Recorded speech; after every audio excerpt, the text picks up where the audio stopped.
Hi guys! Siguro maraming masaya ngayon because Barangay Ginebra won the first game of the best of 7 series against San Miguel Beermen.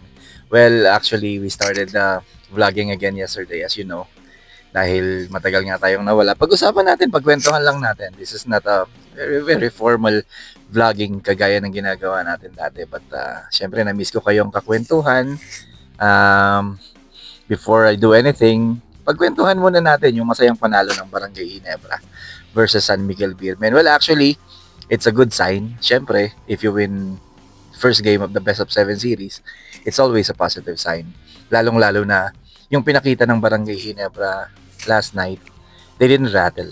Hindi kagaya yung Barangay Ginebra before when they are facing tough teams like, San Miguel Beermen, Tok and Tex, even Meralco na kapag nakakalamang, magandang depensa ang ginagawa sa kanila, medyo nararatel. But I saw Barangay Ginebra last night, hindi sila naratel. Yun ang pinaka-importante sa akin.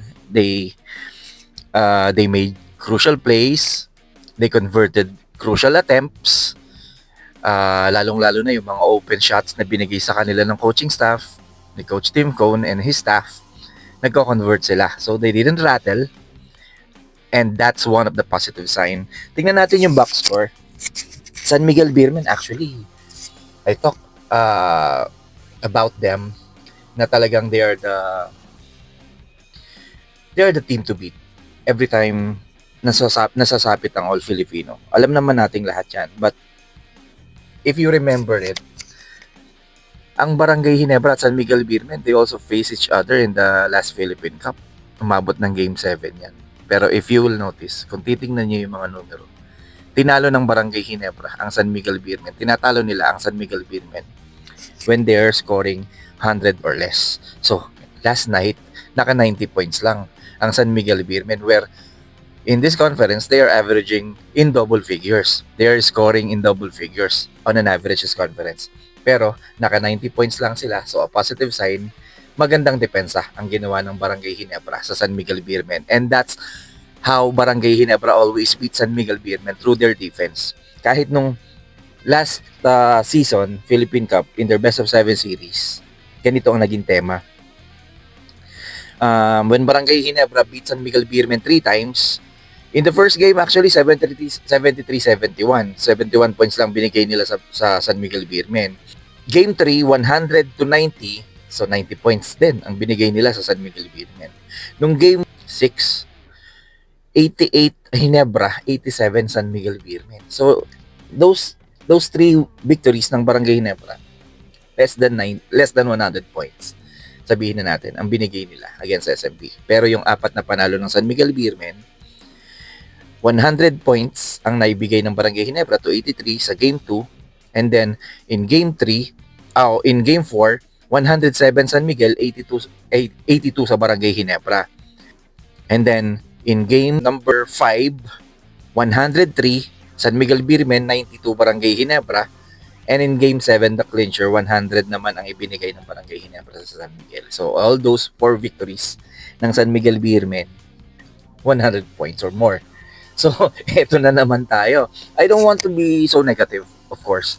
Hindi ko naman sinasabi na makakaulit yung ganitong nangyari last season. But if that's an indication, Barangay Ginebra needs to do better sa mga darating pang laro. Not only in Game 1, mas ipapakita pa nila na dapat mas maganda pa yung depensa nila na ipinakita ng Game 1 because for sure, 100% guaranteed, mas maganda rin ang larong ipapakita ng San Miguel Beermen from Game 2 onwards. So, Barangay Ginebra needs to be prepared sa kanilang seryeng ito dahil alam natin San Miguel Beermen have the capability to bounce back. Capability, it's a understatement against so many scorers ng San Miguel Beermen, veterans, they are so experienced, babalik at babalik ang San Miguel Beermen. But let's talk about game 1. 99 points, Barangay Ginebra, led by who else? RJ Abarientos. Like what I said in my comeback vlog, RJ Abarientos is only in his second season for Barangay Ginebra, and yet he is leading the team, 18 point something points per game. And game 1, he showed up. 23 points. Tinarbaho ni RJ Abarientos ang trabaho na ine-expect sa kanya ng Barangay Ginebra. But one factor is Scottie Thompson. He is the factor actually. I want to call him that because kahit naman he is a non-factor on offensive end, no, not on the whole offensive end, but in points in terms of scoring, he is always a factor every time Barangay Ginebra is playing. Through his defense, through his multiple efforts, offense, kahit hindi siya pumupuntos, he is creating so many opportunities for his teammates. But right now, but in game 1, he scored 22 points.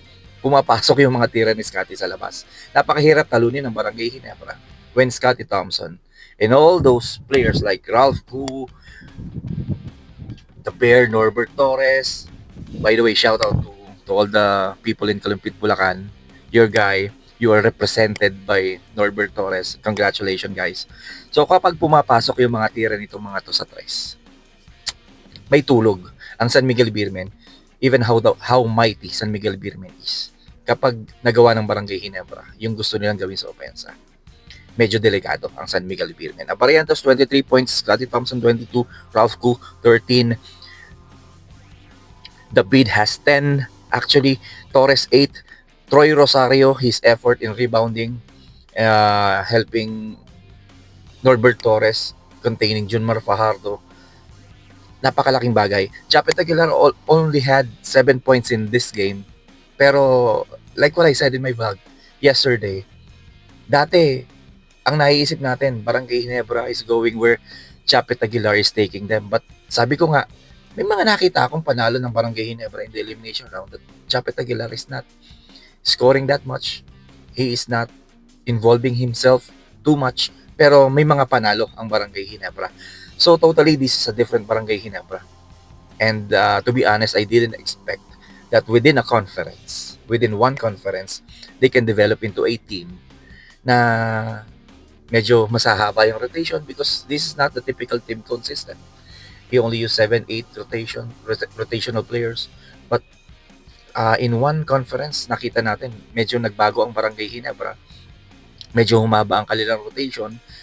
Team Cone, pinagkakatiwalaan yung ibang players niya off the bench at napakagandang tulong ito para sa Barangay Ginebra in their game against San Miguel in game 1. Stephen Holt only had 6 points in that game. Pero nanalo ang Barangay Ginebra because of their defense. So that's the positive for Barangay Ginebra. Mas mahirap na silang i-predict actually because of this kind of plays na ginagawa ng Barangay Ginebra right now and their players. Hindi mo alam kung sino pupuntos na sa kanila. Hindi mo alam kung kailan sila magko-convert. Hindi katulad dati when a team stopped those 5 players like, Thompson, Aguilar, even Rosario, Abarientos. Alam mo na medyo mahihirapan, medyo tagilid ang Barangay Ginebra. But in game 1, kahit pa umiscore ng 27 points si Junmar Fajardo and kumuha ng sandamakmak na rebound, obviously, Barangay Ginebra actually nandun pa rin hanggang sa huli. Hanggang sa kinuhanan na nila ng panalo ang San Miguel Beermen. Kudos to Norbert Torres. Actually, nabanggit ko yan sa post ko sa Facebook that Norbert Torres is one key factor sa depensa ng San Miguel Beermen. Sa opensa ng Barangay Ginebra against the defense of San Miguel Beermen because he's taking Junmar Fajardo out. How many times in the fourth quarter you can see RJ Abarientos doing his thing, penetrating the basket because San Miguel Beermen doesn't have a last line of defense. Dahil nasa labas si Junmar Fajardo, inilalabas ni Norbert Torres. So, kahit na hindi pumupuntos nung bandang hulihan si Norbert Torres, even if his shots are missing at the latter part of the fourth quarter when actually he converted 2 3-pointers. After that, medyo nagmimintis na siya pero still nadadala niya sa labas si Junmar Fajardo at lumuluwag yung opensa ng Barangay Ginebra. So, napakalaking bagay. CJ Perez did his thing, 18 points, but San Miguel Beermen needs to, he needs to score more for San Miguel Beermen. Para, alam mo na, they are scoring 100 and more points per game. Kailangan na yun ang gawin nila against Barangay Ginebra. Kung hindi, medyo tagilid sila sa Barangay Ginebra. Marshall Lassiter had 12 points. Wami Chongson had 9. Yung Don Trollano may 5 points lamang, and Jericho Cruz only had 4 points. So medyo nagkulang sa opensa ang San Miguel Beermen, uh, because of the nice defense na rin for Barangay Ginebra. So it's going to be a tougher series for Barangay Ginebra for sure. Sabi ko nga, babawi at babawi ang San Miguel Beermen. Pero Barangay Ginebra, for sure, based on what happened in the last Philippine Cup last season, sa tingin ko mas magiging handa sila, mas paghahandaan nila ang San Miguel Beermen, because obviously titingnan naman yan ng mga coaching staff kung ano ba ang nangyari in the last 7-game series nila in the Philippine Cup last season. So for sure pinag-uusapan na nila yan, kung ano ang mga kailangan nilang gawin, yung mga nabanggit ko. I'm sure multiple times nabanggit na ng coaching staff sa mga players yan. They have a management na talagang tinutulungan yung team. And this is going to be a tougher series, both for San Miguel and Barangay Ginebra, and also to the series, other series like the TNT and the Meralco Bulls. Nakita nyo naman kung that Meralco Bulls is very, very capable of beating Talk and Text. It's not going to be a walk in the park for the TNT Tropang Giga as well. Lalaban at lalaban din ang Meralco Bulls. So napakagandang series nito. Hopefully magkita-kita tayo sa mga venues. Napakasarap manood ng live. Siyempre nakita natin nagdagsaan din yung mga tao sa Araneta last night. Nakakatuwa to see so many people, so many fans enjoying the game inside the venue. Sana magkita-kita tayo, because I'm telling you guys, it's a different experience to watch the game live, to watch the PBA game live. Ibang experience. I'm sure that you will enjoy it. So congratulations Barangay Ginebra fans, congratulations to Barangay Ginebra for winning the game 1, also to TNT. Good luck sa inyong dalawa. Good luck sa dalawang series na ito. Good luck to all the 4 teams and to all the Barangay Ginebra fans. I love you guys. Thank you for sticking around. Shoutout sa inyong lahat. Kung sino gusto magpa-shoutout, mag-comment lang kayo. Isa-shoutout natin isa-isa. Babasahin ko kahit umabot tayo ng isang oras dito. Isa-shoutout ko. Just comment lang. Kung may mga gusto kayo ipa-shoutout dyan, just comment lang sa video na to. And bibigyan ko kayo ng shoutout. Thank you guys for sticking around. Again, maraming salamat sa inyo.